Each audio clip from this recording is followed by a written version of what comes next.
you can't let, like you said, the mental side of it, you can't let your mind trick you into thinking that it can't do something, because your mind is the biggest thing that will prevent you. Oh So yeah, no. how many times have you been like, oh, it's so hot or so something, I just can't take another step. And then a couple minutes later, you're like, wow, I just did another lap. Yeah. No, mental toughness is a huge thing. And I don't think we push our athletes, and at least in high school, I don't think we do enough of that kind of training, or we work with our athletes to be able to have that kind of mentality. Because it's one thing to push through the pain, but it's another thing to be able to have that mental toughness to be like, this is actually kind of hard, but I know I have another gear. And also being able to be tough enough to be like, you know what, my body's telling me that I actually need to stop.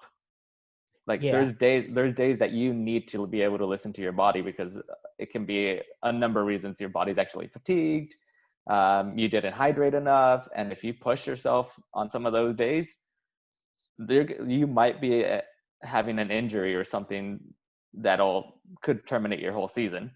Yeah. And that's part of that toughness. Like you have to be able to like realize that you have to be able to back off on certain days. It's not all just go go go go go. And that's one of the things that I noticed from high school coaches a lot, that it's just push them because they're young and they'll be able to recover.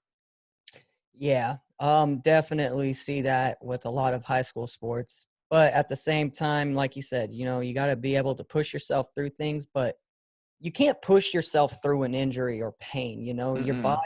Your body's limited, and you need to recover and treat it properly. If it's a car, you're not just putting water in the gas tank, you're Yeah. putting the uh correct gas and fuel for it. You need to do that with your body too. Sleep is huge for recovery, Mm-hmm. and also rest. You can't do one thing forever at 24/7. No, You not need at break, all.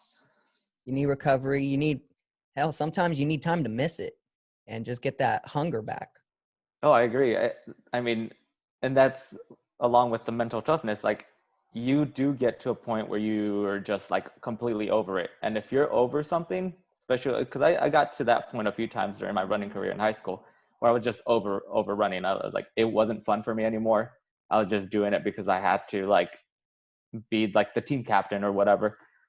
But there was a few times where I was just like, I don't even want to be at practice. Like, this isn't enjoyable, and I'm not having fun. Of course, we'd go through like winter season, and that'd give me time to like take some time off and not have to work, do all the workouts all the time. You start missing it, and then all of a sudden you come back to like track season, and then you're hungry and you like want to get after it. So it Oh, is something that as an athlete you need to be able to take breaks.